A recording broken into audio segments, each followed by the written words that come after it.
Jangan lupa subscribe, like, and share. Terima kasih Pak Kiai. Silakan ada yang mau bertanya. Kita minta 2 orang dulu dari teman-teman pelawak dulu. Ya, nampaknya muka lagi banyak masalah. Silakan. Yang mau bertanya? Adek Jigo. Bismillahirrahmanirrahim. Assalamualaikum warahmatullahi wabarakatuh. Terima kasih Ustadz. Kebetulan saya pribadi juga sebagai komedian Ustadz. Dan mewakili teman-teman semua, kakak-kakak, abang-abang semua. Kita di panggung itu selalu menghibur. Namun ketika momen ada sesuatu yang harus kita keluarkan, kadang menjatuhkan orang.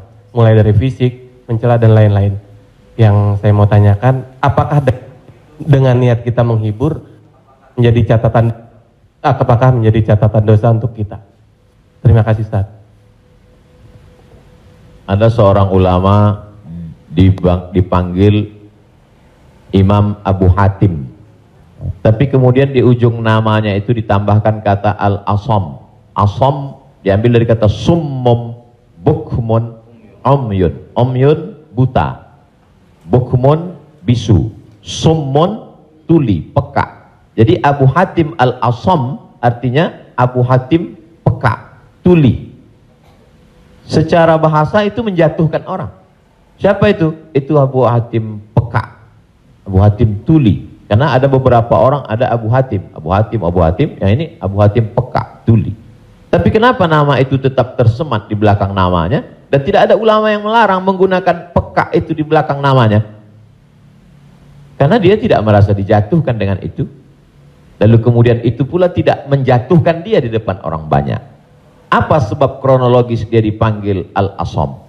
Dia seorang ulama. Suatu ketika dia sedang duduk, datang seorang anak gadis bertanya fatwa kepada dia. Saat anak gadis itu bertanya fatwa tentang hukum halal haram suatu masalah, mungkin karena wallahu alam bisawab atau saking groginya atau saking kentut anak gadis itu di depan dia. Dia ingin menjaga marwah, harkat, martabat anak gadis ini supaya jangan sampai merasa malu, maka dia diam, pura-pura nggak dengar. Akhirnya anak gadis itu nggak jadi malu, pulang dan dia cerita ke orang lain. Aku tadi mengalami begini dan aku kentut di depan Imam Abu Hatim. Terus apa komen dia? Ternyata Abu Hatim itu peka. Dipanggil orang Imam Abu Hatim Al-Asam, peka. Sampai akhirnya setelah anak gadis itu meninggal, Imam Abu Hatim Al-Asam panjang umurnya, meninggal anak gadis itu, barulah Abu Hatim mengatakan, aku sebetulnya nggak peka, hanya ingin menjaga kehormatan dirinya. Jadi kisah Abu Hatim Al-Asam dapat kita pahami 2 makna. Satu sisi ada saatnya kita menjaga kehormatan orang sampai mati dia. Tapi ada satu sisi kalimat yang nampaknya menjatuhkan sebenarnya tidak menjatuhkan selama kita masih saling paham, saling memahami, saling mengerti. Ada kata-kata yang mungkin kita gunakan tapi menjatuhkan dia. Padahal sepertinya pujian.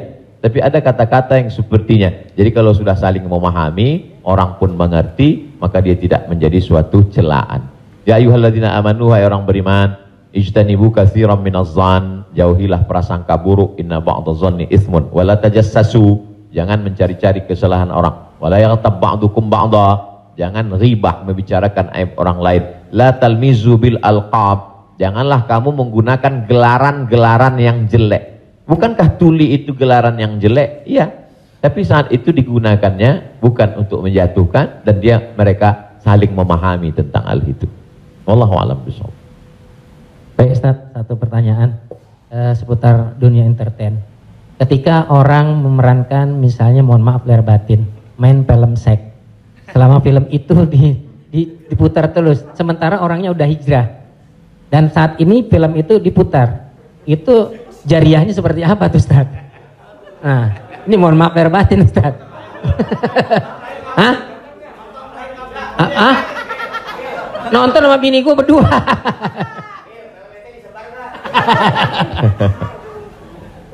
Man sanna fil islami sunnatan hasanatan, siapa yang membuat perbuatan yang baik, falahu ajruha, dia dapat pahalanya, wa ajru man amila biha, dan orang lain yang terinspirasi dengan itu Jadi kalau Paski membuat rumah tahfiz, lalu kemudian komunitas-komunitas yang lain terinspirasi dengan itu, maka dapat pahala min ghairi an yanqusa min ujurihim syai'un. Pahala mereka tidak berkurang, sama-sama dapat 100 min ba'dih, setelah mati. Itu kalau yang baik. Bagaimana dengan yang tidak baik seperti yang tadi? Man sanna fil islami sunnatan sayyi'atan. Siapa yang membuat sesuatu yang tidak baik, falahu wizruha, dia dapat dosanya, wa wizru man amila biha, dan dosa orang lain yang melakukannya. Setiap ada terjadi pembunuhan di dunia ini, maka Kabil dapat royalti karena dia yang pertama kali melakukannya. Tapi Kabil tidak sempat taubat, tidak sempat hijrah.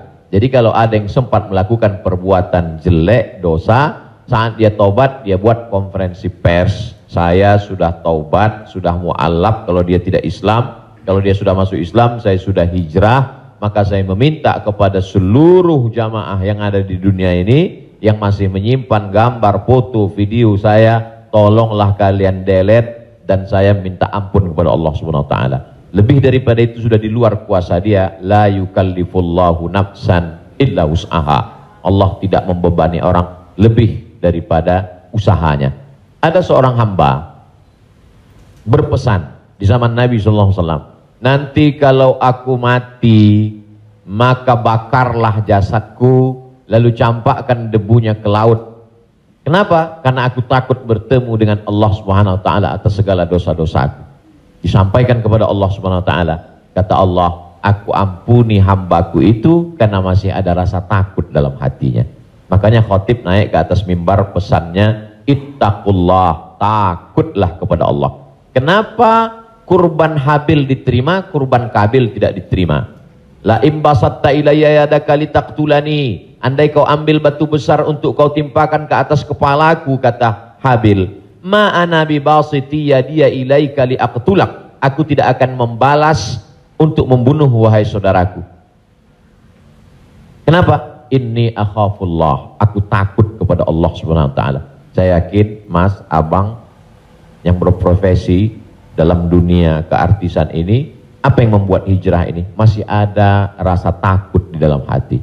Rasa takut inilah yang kita pupuk bersama. Ada takut 5%, 5% kita jadikan menjadi sebuah komunitas, lalu kemudian kita jadikan sebuah amal nyata dalam kehidupan, disupport oleh Pak Prof dengan keluarga besar almarhumah, diberikan kesempatan untuk menuntut ilmu di Fakultas Hukum, di penyiaran Islam, maka dia menjadi gerakan yang luar biasa. Allahu a'lam. Terima kasih. Selanjutnya ada adik Ginanjar Sukmana. Setelah itu Bang Atet Jakaria. Terima kasih Bang Tola, Topik Lala. Ustadz, tadi Ustadz cerita bahwa Rasulullah juga bergurau, tapi gurauannya itu tidak pernah berdusta, dan itu yang tidak boleh, kata Rasulullah.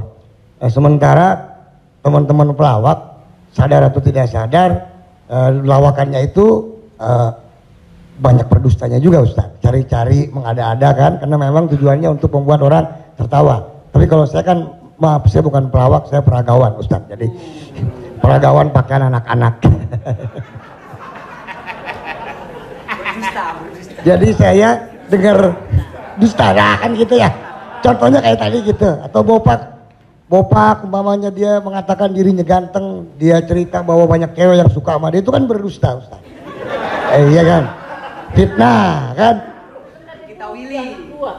Enggak, tapi kalau soal ketampak.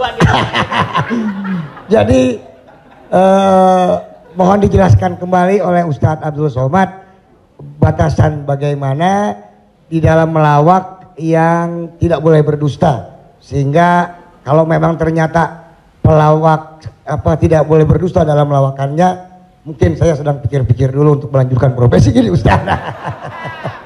Saya takut masuk neraka. Terima kasih Ustaz Abdul Somad. Assalamualaikum warahmatullahi wabarakatuh. Ada saatnya kita berilustrasi, menceritakan suatu kisah. Jadi sebetulnya para penulis novel Islam pun dia sebenarnya kisah itu ada juga yang fiktif atau dicampur antara nyata. Bahkan Buya Hamka menulis kisah campuran antara tenggelamnya kapal Panderwick adalah campuran antara nyata dan fiksi. Apakah ketika orang bercerita tentang fiksi itu dia berdusta? Tidak. Jadi kita bisa bedakan itu antara orang memang betul-betul dia berdusta. Kemarin saya melakukan ini suatu, padahal cerita itu tidak ada. Beda dengan dia misalnya katakan, saya ini Ustadz seorang peragawan, tapi peragawan pakaian anak-anak.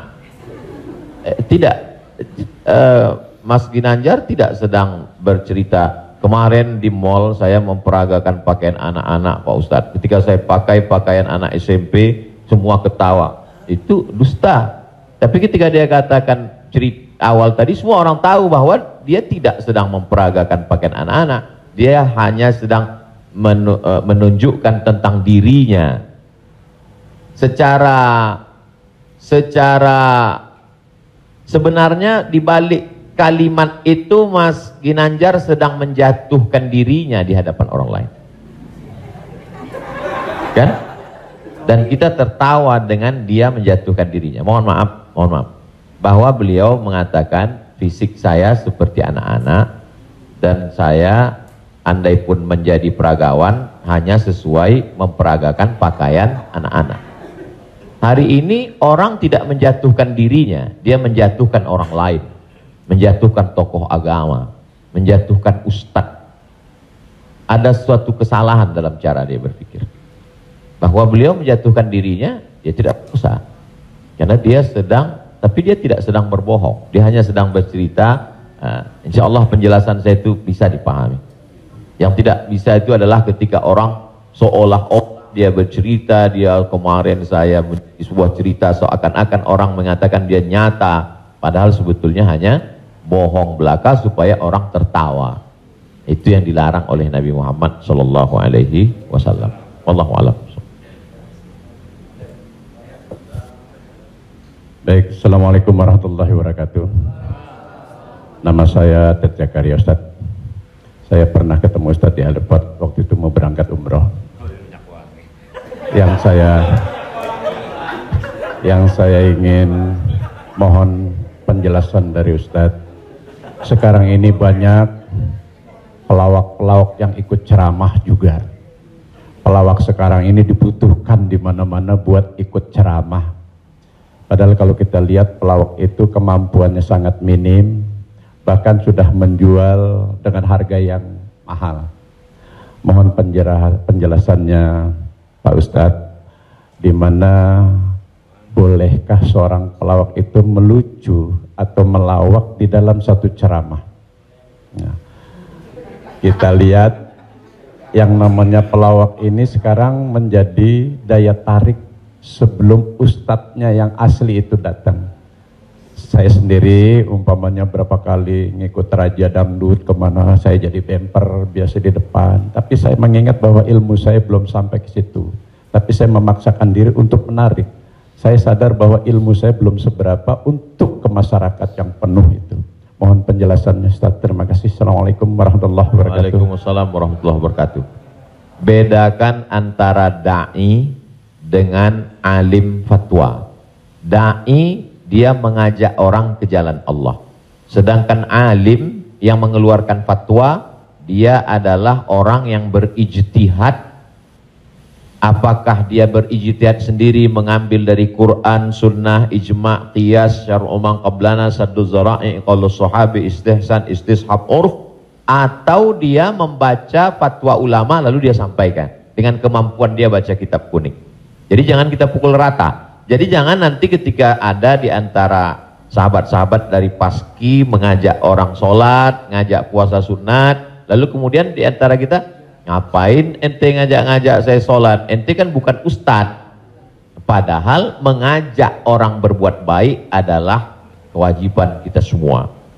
Nahnu du'an qabla kulli syai'. Sebelum jadi apapun, tugas utama kita adalah mengajak orang berbuat baik. Kuntum khaira ummah, kalian umat yang terbaik. Kapan kita menjadi umat yang terbaik? 3. Ta'muruna bil ma'ruf, ajak orang buat baik. Wa tanhauna 'anil munkar, larang orang buat mungkar. Wa tu'minuna billah, beriman kepada Allah. Jadi kalau hanya sekedar ngajak orang sedekah, ngajak donasi buat rumah tahfiz, ngajak ngumpulin beras untuk santunan yatim fakir miskin, maka pelawak boleh, penyanyi boleh, polisi boleh, siapapun. Karena itu tugas sebagai seorang muslim, amar ma'ruf nahi mungkar. Yang tidak benar itu adalah ketika dia sudah dianggap sebagai ustadz dan ditanyakan suatu masalah dan dia terdesak, akhirnya dia bicara padahal dia tidak mengerti. La taqfu ma laisa laka bihi ilmun. Jangan kamu bicara pada sesuatu yang kamu tidak tahu. Inna sam'a, telinga, wal basar, mata, wal fuad, hati dan pikiran, kullu ulaika kana anhu mas'ula, kau akan disoal, kau akan ditanya, diminta pertanggungjawaban di hadapan Allah Subhanahu wa taala. Jadi kalau abang, mas diajak dalam acara dakwah sebagai pengantar supaya masyarakat mau mendengar, supaya ramai, hadirilah tablik akbar Ustadz Fulan bersama grup paski untuk sebagai pengantar 5-10 menit, silakan.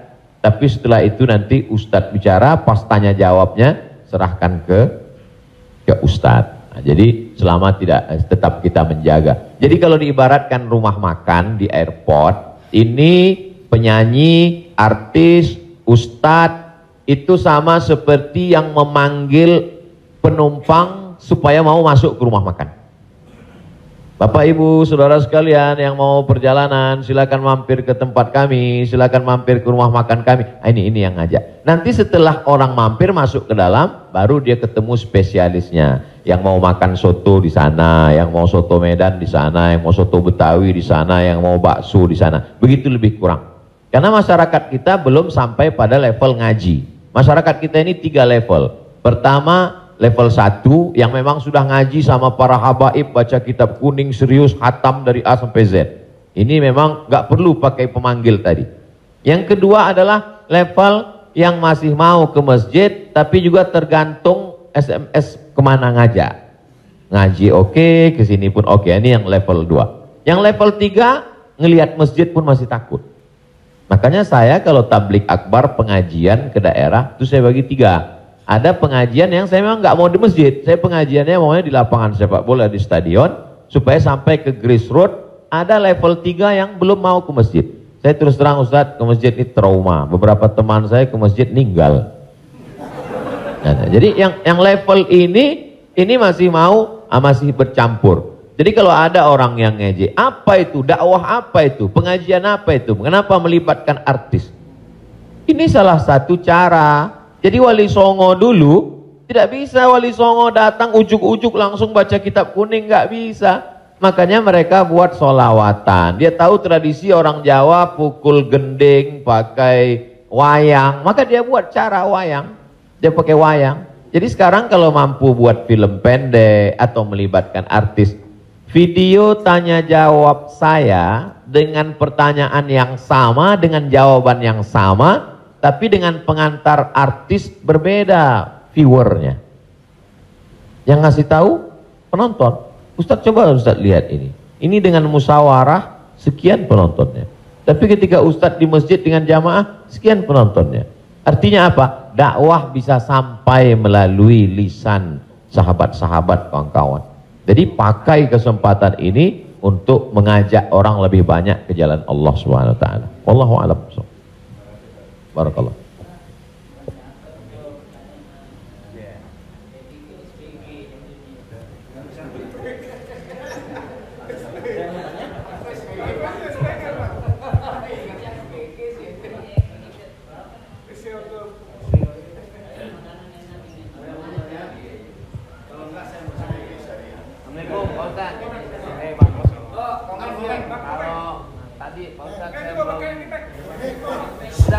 Udah Pak.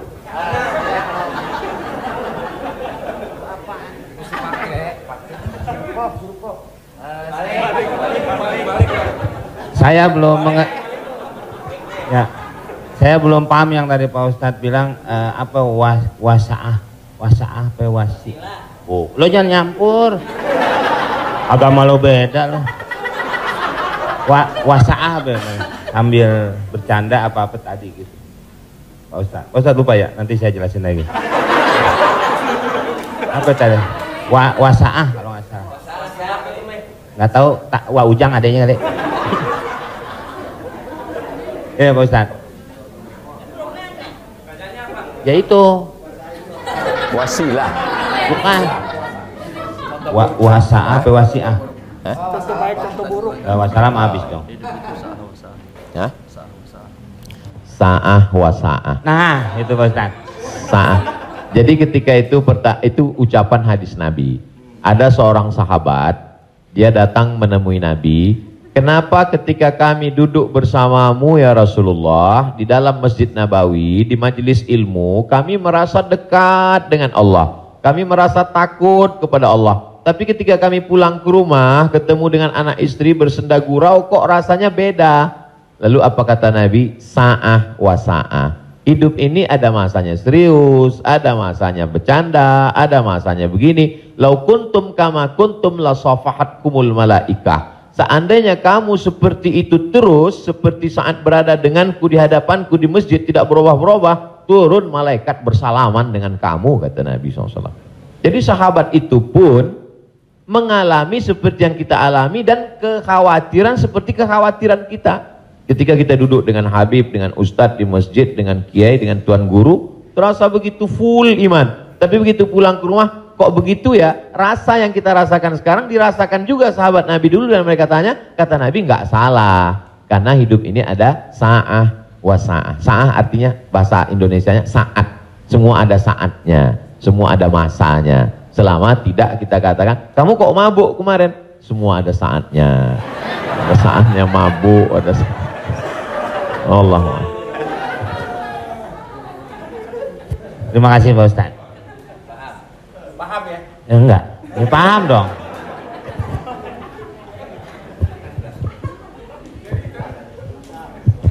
Mungkin dari sini ada. Tapi satu lagi pertanyaan, saya mau nanya. Pak Ustadz, ini masalah saya pribadi. Jadi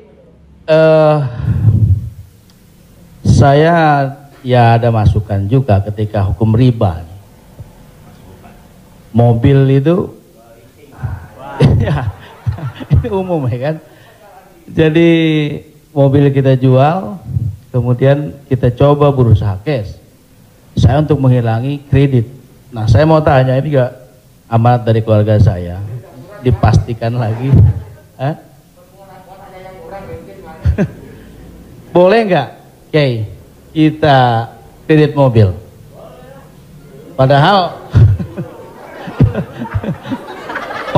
ini menjadi hal penting bagi saya untuk mobilisasi kemana gitu. Saya punya anak kan baru kelar UIN. Jadi ini saya lagi diceramai gitu. Papa sudah lah Pak, jual Pak. Kita nggak usah dibeli, lillahi ta'ala aja. Ya saya bilang ini lillahi ta'ala agak-agak susah nak, dia bilang gitu. Tapi ini real, saya jual, saya mencoba untuk beli cash, nungguin cash lama. Jadi jangan suka buka aib orang, Mbak.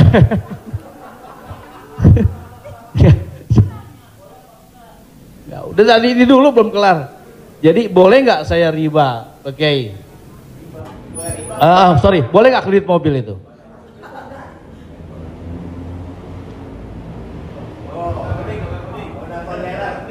Alhamdulillah CRV jadi baru gue.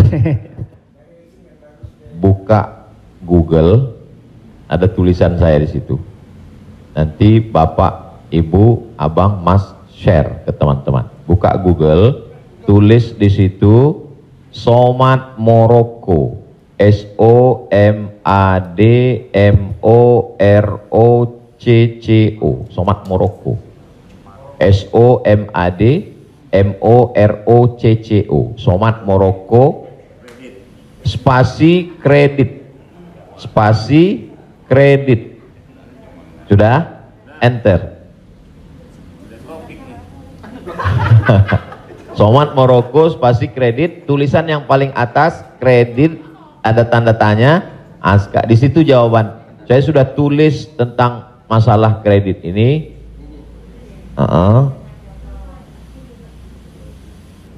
Di situ.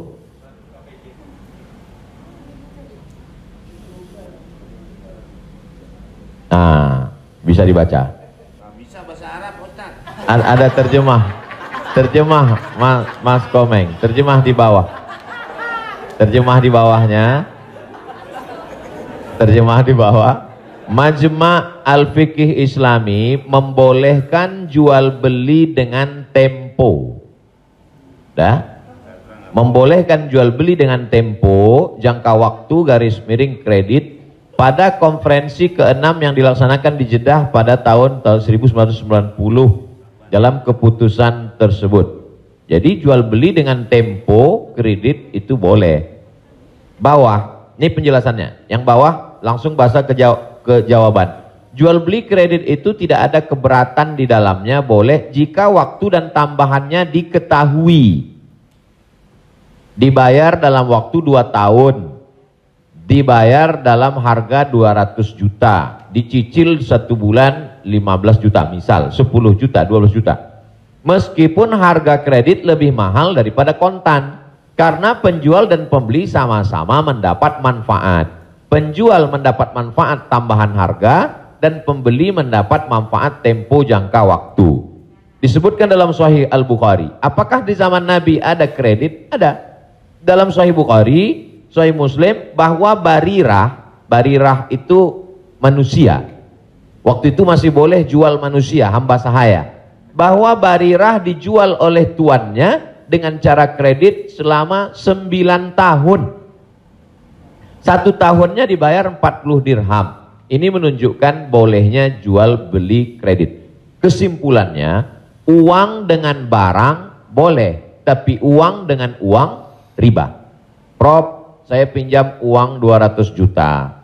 Nanti saya bayar 220. Haram, riba. Tapi ketika saya beli mobil, Prof, saya cicil tiap bulan, maka lunas dalam waktu 1 tahun, itu tidak riba karena akadnya uang dengan barang. Yang jadi masalah ketika kita pergi ke dealer untuk beli mobil, kita katakan kita tidak punya uang cash, dia tidak mau langsung transaksi dengan dia, tapi dia akan libatkan pihak ketiga, penyedia keuangan. Pada akhirnya transaksi kita adalah uang dengan uang. Uang dengan uang, bukan uang dengan barang. Lalu apa solusinya? Pergi ke bank syariah. Kenapa di bank syariah uang dengan barang? Assalamualaikum, waalaikumsalam. Bank syariah, saya mau beli mobil. Terus mau pinjam uang. Kata bank syariah, kami tidak melayani peminjaman uang dengan uang, karena uang dengan uang berbunga haram. Bapak sebetulnya mau beli apa? Mau beli mobil. Kata orang bank syariah, mobilnya kami beli. Bank syariah membeli mobil. Setelah itu bank syariah menjual mobil itu ke kita, maka akadnya kredit sama seperti barirah dibeli pada zaman Nabi, kredit 9 tahun. Jadi akadnya adalah uang dengan barang. Begitu. Allahu a'lam. Ya alhamdulillah. Beli lagi, saya lebih kembali lagi pakai syariah. Selanjutnya siapa yang mau bertanya? Silakan umum sekarang. Bang Dery mau nanya? Oh, yang ibu-ibu aja, ibu-ibu. Pak.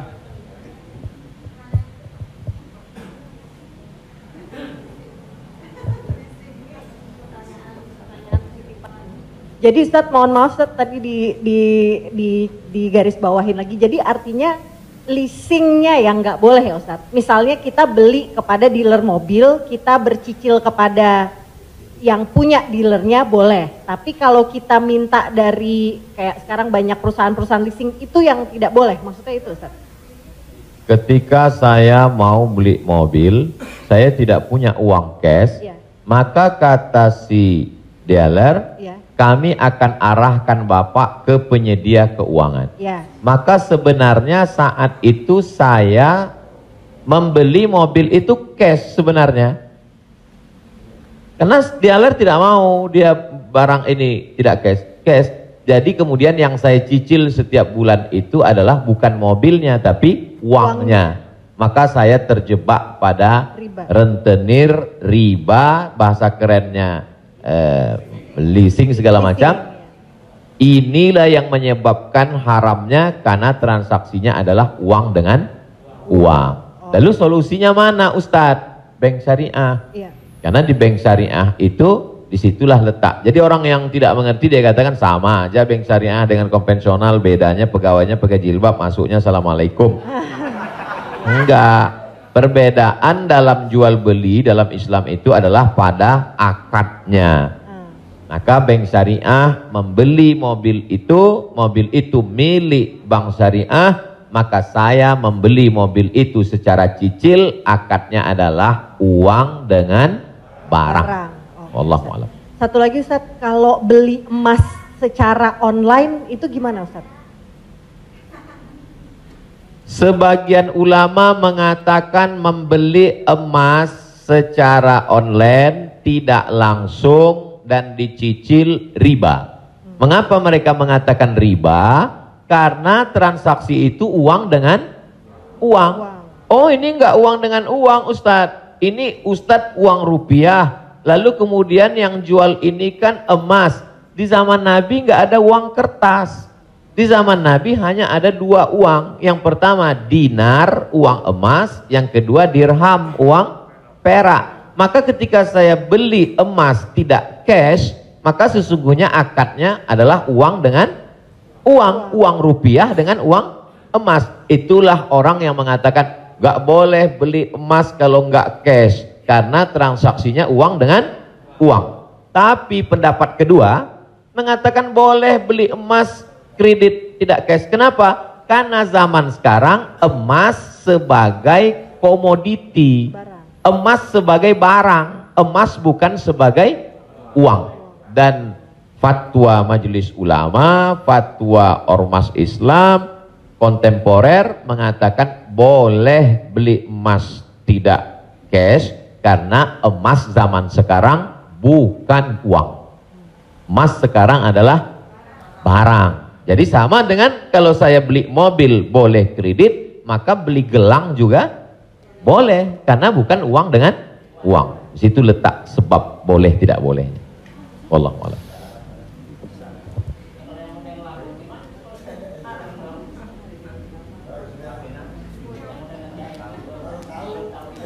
Yang sudah banyak-banyak taubat nasuha, sholat sunat, istighfar.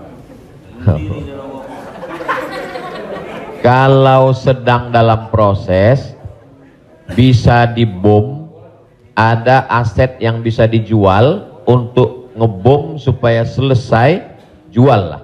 Tapi kalau ini aset pokok tidak boleh jual rumah karena rumah pokok, sama seperti makan. Ini kalau saya jual aset ini saya bom meledak semua Ustadz. Ini Hiroshima Nagasaki hancur semua.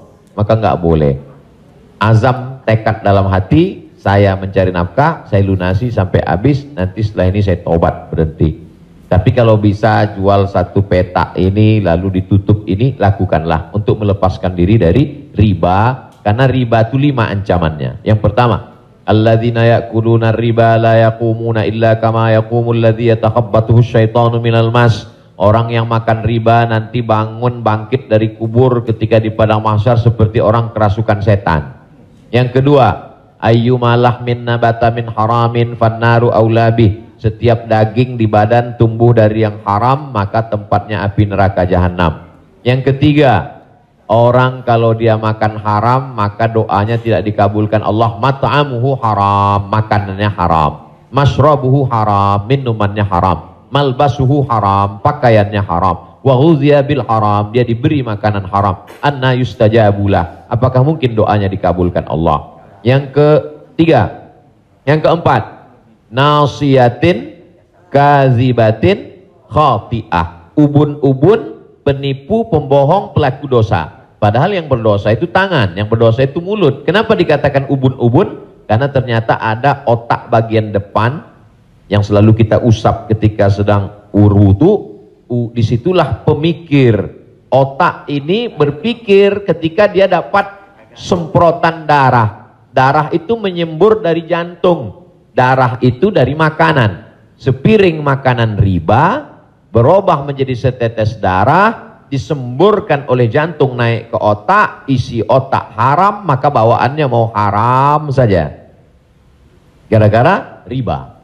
Heran saya ini Pak Ustadz, kenapa pikiran saya ini mau haram saja? Sebabnya gara-gara makan riba.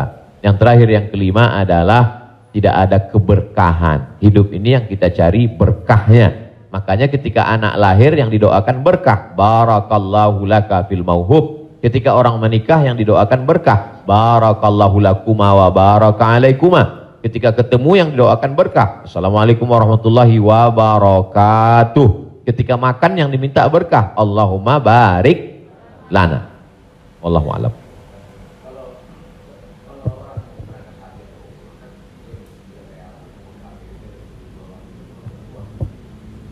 Transaksi uang dengan uang boleh dengan syarat yadan biadin, langsung cash. Maka ketika sampai di Makkah, saya keluarkan uang rupiah, saya katakan saya mau beli rial, langsung cash, boleh. Begitu juga membeli dolar. Saya sampai ke Maroko, saya beli dirham. Maka pemerintah Saudi Arabia tidak akan bisa mengizinkan buka money changer, uang, pertukaran uang ini kalau tidak ada fatwa dari ulama. Mereka amat sangat ketat. Jadi boleh tukar ini selama dia langsung dan cash di tempat itu, langsung jadi. Wallahu a'lam. Ustaz, Assalamualaikum. Ustaz, saya mau nanya Ustaz, berkaitan dengan kredit tadi, ada juga selain kredit namanya gadai Ustaz. Gadai, tahu gadai Ustaz ya? Kalau nggak tahu saya jelasin. Biasanya zaman sekarang gini Ustaz, orang punya kendaraan, kemudian karena nggak punya uang digadaikan mobilnya misalnya Ustaz, sama orang itu. Itu termasuk itu riba atau gimana? Kalau gadai seperti itu. Imam yang paling tua di antara imam yang 4 itu namanya Imam Hanafi. Meninggal tahun 150 Hijrah. Suatu ketika dia berdiri di depan rumah orang. Ada panas terik, dia berdiri di depan rumah orang. Padahal di depan rumah itu ada atapnya dan ada pohon kayu. Lalu orang bertanya kepada Imam Hanafi, Imam Hanafi, kenapa kamu tidak mau berlindung di bawah atap yang punya rumah itu? Dan kenapa kamu tidak mau berlindung di bawah pohon kayu? Kan lebih baik berlindung daripada kena panas. Apa kata dia? Saya meminjamkan uang pada orang ini dengan sistem gadai, maka saya tidak mau mengambil keuntungan dari dia. Ayyuma lahmin kullu qardin jarra naf'an fahuwa riba. Setiap gadai pinjaman kalau kita ambil manfaat maka itu berarti riba.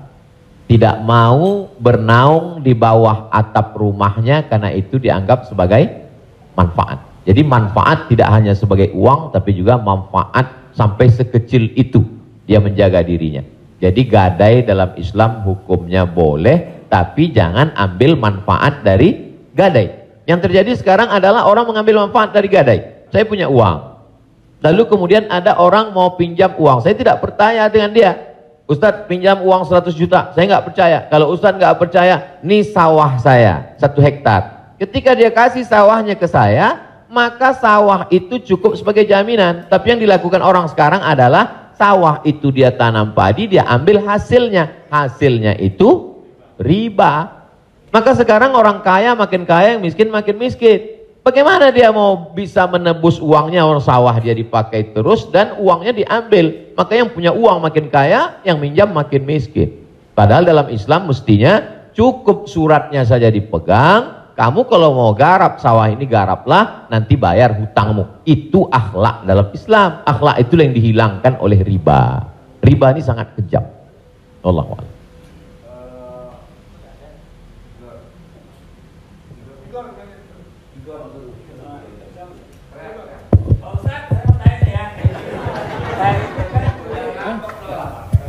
Pak Ustadz, Assalamualaikum. Assalamualaikum warahmatullahi wabarakatuh Pak Ustadz. Saya ini pernah Islam, balik ke Kristen, balik lagi ke Islam lagi. Itu gimana itu ceritanya Pak Ustadz? Innalladzina amanu, beriman, summa kafaru, murtad, summa amanu, kemudian beriman, summa kafaru, murtad, summa zdadu kufran, maka barulah tidak diterima. Jadi kalau Islam setelah itu dia murtad, balik lagi ke Islam, maka dia diterima. Amanu, summa kafaru, summa amanu, summa kafaru, summa zdadu kufran. Ini baru tidak diterima. Nah, sebab itu mudah-mudahan Bang Tigor istiqomah dalam iman dan Islam.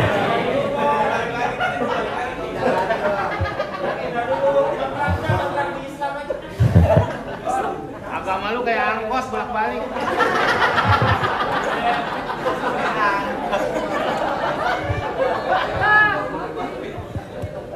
Tapi saya sudah tetap sekarang.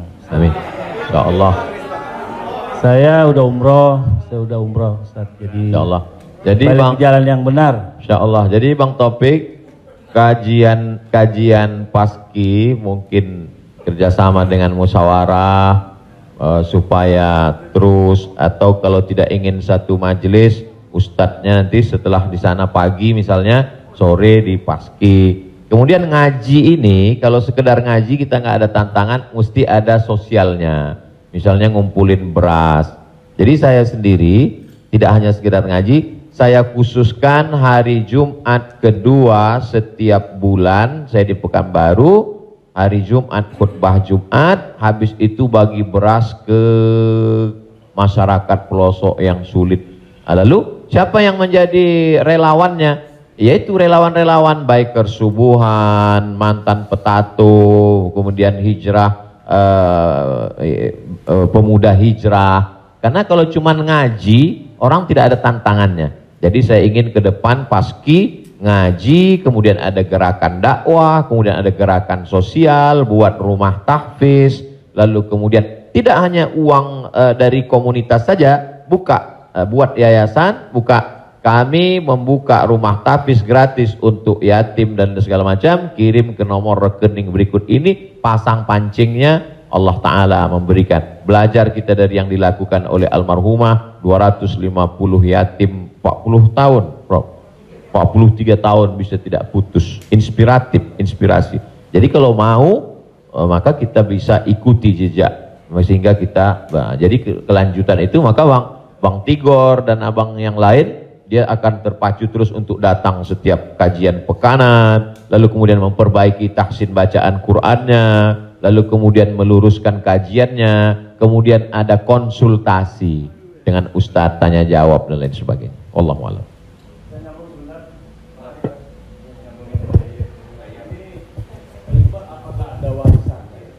Kalau kita dengar dalam satu, kalau kita melayat, sering orang bilang kalau almarhum atau almarhumah punya utang piutang berhubungan dengan keluarga, sedangkan kita nggak tahu bahwa itu adalah riba.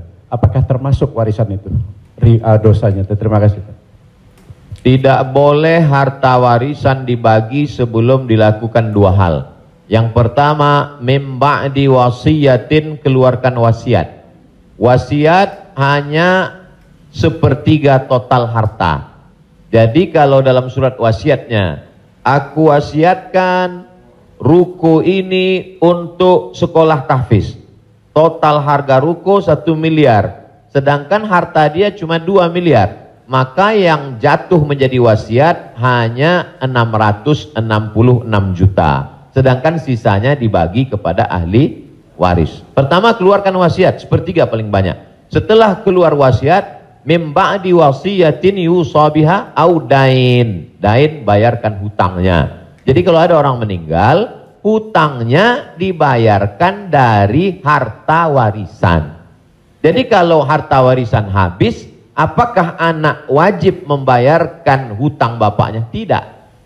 Anak hanya wajib membayarkan hutang almarhum dari harta yang dia tinggalkan.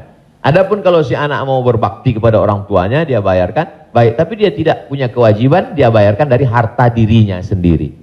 Jadi makanya kadang kita baca, jangan beli ruko ini bermasalah. Di mana letak masalahnya? Karena ruko itu dibagi sebelum hutang dibayar.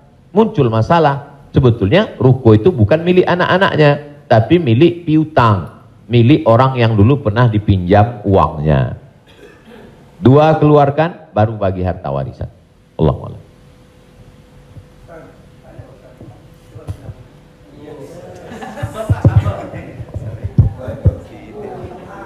Terima kasih Pak Ustadz. Saya mau tanya tentang peminjaman uang. Saya misalnya meminjamkan uang kepada seseorang, tapi dia nggak mau ganti. Nah, terus kita nggak mau nagih karena takut menjadi sebuah permusuhan. Kan ada peribahasa memberikan pinjaman hutang itu sama juga menanamkan musuh. Nah, bagaimana hukumnya? Apakah ini harus ditagih sama kita ataukah dibiarkan? Terima kasih Pak Ustadz. Assalamualaikum warahmatullahi wabarakatuh. Waalaikumsalam. Ayat yang paling panjang dalam Al-Quran, 1 halaman penuh, Al-Baqarah 282. Bukan tentang haji, bukan tentang puasa, tapi tentang perjanjian hutang piutang. Ya ayyuhalladzina amanu, hai orang beriman, idza tadayantum bidainin, kalau kamu menjalin transaksi hutang piutang ila ajalim musamma, sampai batas waktu limit tertentu, faktubuh, tulislah. Wal yaktub bainakum katibun bil adli, hendaklah ada seorang penulis yang menulis dengan adil. Wastashhidu syahidaini min rijalikum, ada 2 orang saksi. Antadil, kalau tidak ada 2 orang laki-laki, wa maraat, 1 orang perempuan, wa maraatani, 2 orang perempuan. Antadilla ihdahuma fatudzakkira ihdahumal ukhra. Sedetil itu dalam Al-Quran. Jadi kalau saya menagih hutang, sesungguhnya bukan saya sedang mencari musuh, tapi menyelamatkan dia supaya dia dan anak cucunya jangan sampai makan haram. Kalau dia tidak sanggup, ayat yang kedua, fanaziratun ila maisarah, kasih sampai batas waktu dia lapang. Kamu bisa bayar kapan? Insya Allah 1 Mei Pak Ustadz. Tahun berapa?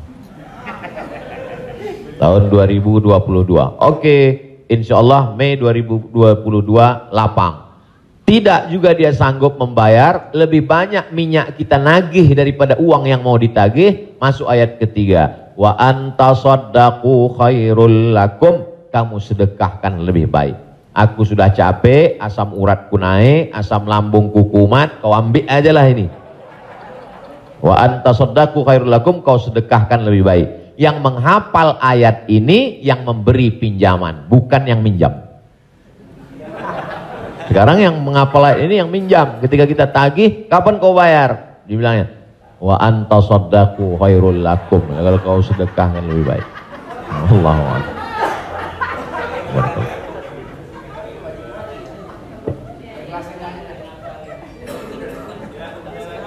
Ada yang nanya lagi? Ada yang nanya lagi ya? Di luar utang piutang. Saya mau tanya ini Pak Ustadz, kan kalau ada teman yang ulang tahun, kita suka bilang selamat ulang tahun, kita doakan semoga panjang umur. Sementara yang namanya ajal tidak bisa meleset 1 detik, tidak boleh kurang dari 1 detik, tidak boleh lebih dari 1 detik. Lalu bagaimana kita percuma kita berdoa seperti itu dong Ustadz? Iya kan? Ya itu, enggak ya? Terima kasih Ustaz. Man ahabba ayyubsatalahu fi rizqihi, siapa yang mau dilapangkan rezekinya, wa yunsa'alahu fi atharihi, mau dipanjangkan umurnya, falyasil rahimahu, hendaklah dia menyambung tali silaturahim. Katanya dengan silaturahim umur bertambah. Padahal dalam ayat Quran, idza jaa ajaluhum, kalau ajal sudah sampai, la yastakhiruna sa'atan, tak bisa ditunda walau sesaat. Wala yastaqdimun, tidak bisa dimajukan oleh saat. Apakah kontradiktif antara ayat dengan hadis dengan doa dari Mas Dery bahwa umur bisa bertambah? Tidak kontradiktif. Lalu yang kontradiktif itu apa? Pemahaman kita. Dijawab oleh Syekh Muhammad Mutawalli Asy'arawi, ulama besar dari Al-Azhar Kairo Mesir. Nama kitabnya Fatawa Al-Kubra, fatwa-fatwa besar, bahwa umur tidak ditambah, tapi doa panjang umur dan bersilaturahim panjang umur itu maksudnya kualitas umurnya bertambah. Ada orang yang umurnya 40 tahun tapi hafal Quran, berzikir, diisi dengan wakaf, infak, sedekah. Ada 40 rumah warung jatuh mati. Jadi yang dimaksud kita doakan Semoga Mas Dery dan semua paski kita semua panjang umur. Maksudnya umurnya berkualitas, berisi. Itu. Wallahu a'lam bishawab. Boleh? Ya.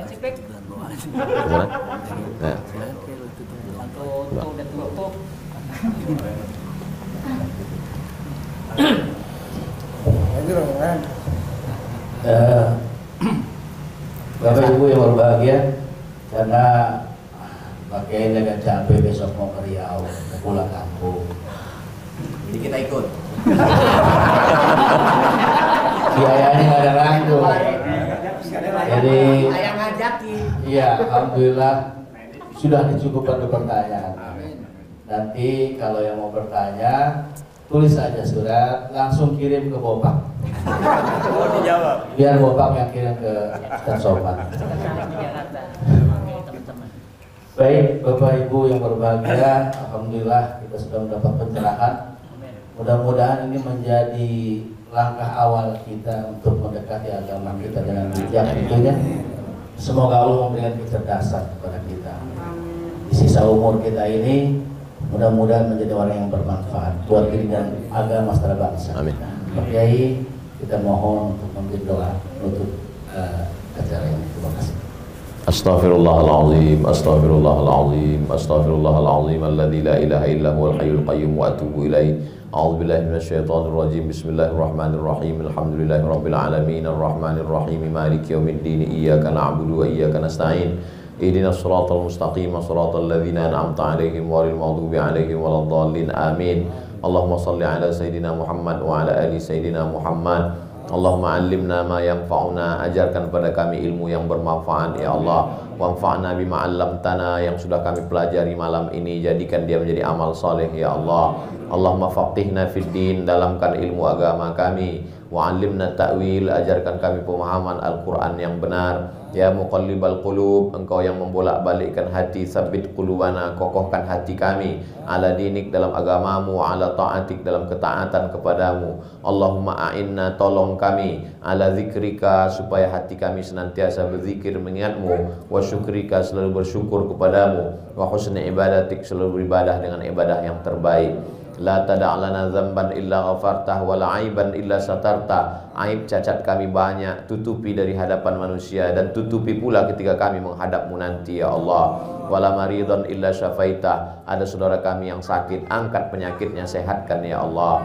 Wala mayitan illa rahimta, yang sudah meninggal dunia mendahului kami, lapangkan kuburnya ya Allah. Wala hajatan min hawaijid dunya wal akhirati laka ridha wa lana fiha salah, segala hajat dunia hajat akhirat baik bagi kami dan engkau ridha, illa qadaitaha wa yassartaha, mudahkanlah ya Allah. Rabbana hablana minas salihin, jadikan anak kami anak-anak yang soleh dan solehah, min huffazil Quran wal hafizat, bukakan pintu hati mereka untuk menjadi penghafal Al-Quran. Minal mujahidina fi sabilika bi amwalihim wa anfusihim, mereka akan menolong agamamu dengan harta, nyawa dan kekuasaan yang kau titipkan di tangan mereka. Allahumma khtim lana bi husnil khatimah, tutup umur kami dengan husnul khatimah. Allahumma ja'al akhira kalamina inda intihai ajalina, ketika ajal kami sampai, saat malaikat maut mencabut nyawa kami ingin kalimat terakhir yang keluar dari mulut kami, la ilaha illallah Muhammadur Rasulullah sallallahu alaihi wasallam. Allahumma ja'alna minal mutahabbina bijalalik, sebagaimana hari ini kami berkumpul berkasih sayang karena engkau, maka kumpulkanlah kami di surga bersama Nabi Muhammad sallallahu alaihi wasallam. Sahibul bait yang sudah menyediakan rumahnya, makanannya, segala kebaikan, tak sanggup kami membalasnya. Ajzihim jaza'al hasana, berikanlah mereka balasan yang baik ya Allah. Allahumma jama'na ma'ahum ma'al habibil mustafa fi jannatikal ula, satukan kami dalam surga jannatul firdaus bersama Nabi Muhammad sallallahu alaihi wasallam. Rabbana atina fid dunya hasanah wa fil akhirati hasanah wa qina adzabannar. Wa sallallahu ala sayyidina Muhammad wa ala alihi wa sahbihi wasallam, walhamdulillahi rabbil alamin. Taqabbalallahu minna wa minkum, taqabbal ya karim. Saya ucapkan banyak terima kasih kepada keluarga besar almarhumah Profesor Dr. Hajah Tuti Alawiyah, tak dapat saya sebut satu persatu. Saya ucapkan banyak terima kasih kepada Paski. Malam ini amat sangat berbahagia, senang bisa saya bertemu dengan orang-orang yang selama ini saya senangi hiburannya, candanya, gurauannya, mudah-mudahan Allah panjangkan umur mereka insyaallah. Jazakumullah khairul jaza. Wassalamualaikum warahmatullahi wabarakatuh. Waalaikumsalam warahmatullahi wabarakatuh. Jangan lupa subscribe, like, and share.